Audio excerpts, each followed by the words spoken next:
Hello Nigerians, good day, and I trust you are all doing well. Still on the election season, I want to briefly give us a high-level overview of the 2023 budget that was recently passed, its implications and how it affects you and I and this nation Nigeria, to help us understand how critical and crucial the 2023 election is. A few days ago, the Nigerian president signed the 2023 budget with total 21.83 trillion naira for the 12 months of 2023.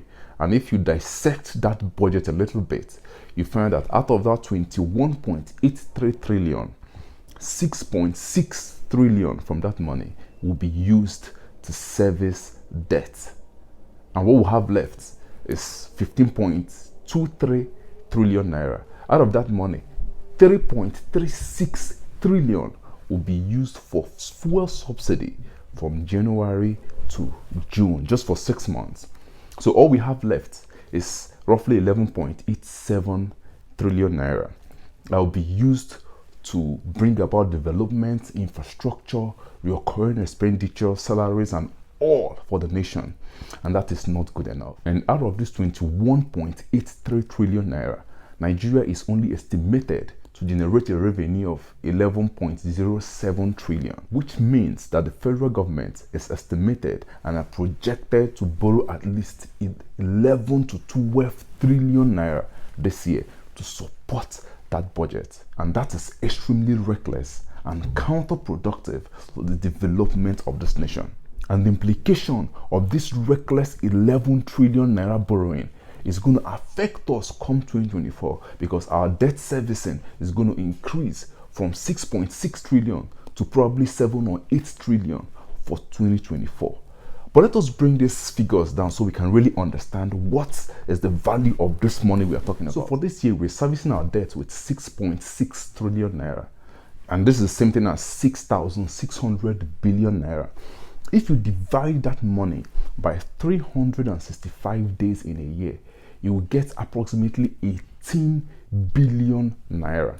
That means every single day, Nigeria services its debt with 18 billion naira. Nigerian federal government pays 18 billion naira to local and foreign banks and other countries where we must have been borrowing recklessly from on a yearly basis. And as we all know, 18 billion naira is the same as 18,000 million naira, which means that every single day in Nigeria, the money we lose in debt servicing can be used to empower 18,000 Nigerians, giving them 1 million naira each to start up a business, learn a trade, and become financially independent. So we give 18,000 people 1 million naira today. The next day, we give yet another 18,000 Nigerians 1 million till the end of the year.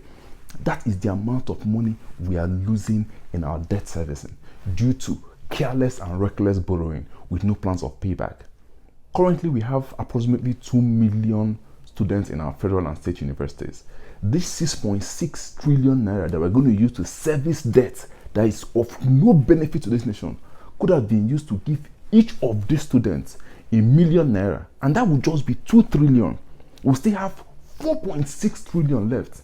And that money will be enough to pay their tuition fees for 4 or 5 years that they're going to spend in university. So every student in Nigeria could have been enjoying free education in the university level, if not for the recklessness of our federal government and even our state governors altogether. This reckless borrowing has been a norm since 1999. What is this money really used for? It's used to run an overly expensive executive arm of government and a colossal legislative arm of our governance, with little or no productivity to show to Nigerians at the end of the year. In the 2023 budget, the Nigerian president is expected to feed the president and his immediate family, his wife and his kids, with 49 million naira a month. 49 million for 1 month just to feed the president. But a professor will lecture for 1 year and all his salary, allowances, everything, feed, car allowances, whatever he needs to do, will not amount to 10 million. But the Nigerian president eats with 49 million naira and then owe the professor his salaries. The vice president eats with 31.2 million for 1 month.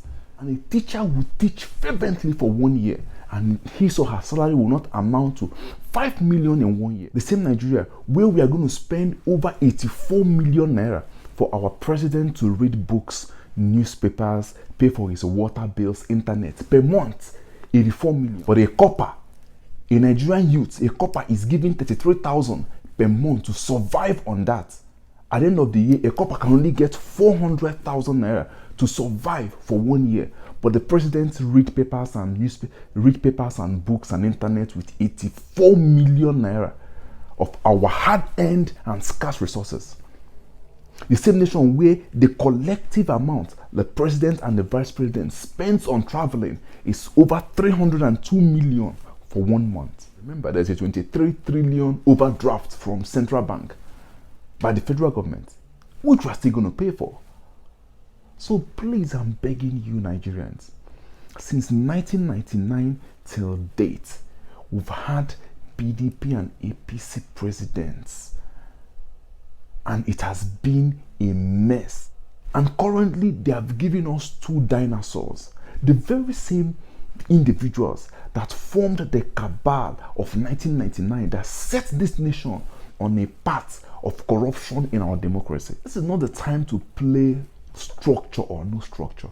This is the time to save this nation. So as we all troop out on February 25th, 2023 to elect the next leader of this nation, let us make sure we are electing someone we have faith in, that will cut the cost of governance, completely stanch this evil of borrowing in Nigeria, and start rescuing this nation from the claws of Hades, to ensure there's a future we can look onto. Because the path we are on right now, set by PDP and APC, there is no better tomorrow. There is no bright future. There is no light at the end of the tunnel for this nation. We, the youth, need to understand that it is no longer enough to just do the right thing or do our best. This is the time to make sure that our best is good enough to rescue this nation come February 2023 election. God bless you and God bless Nigeria. I love you all.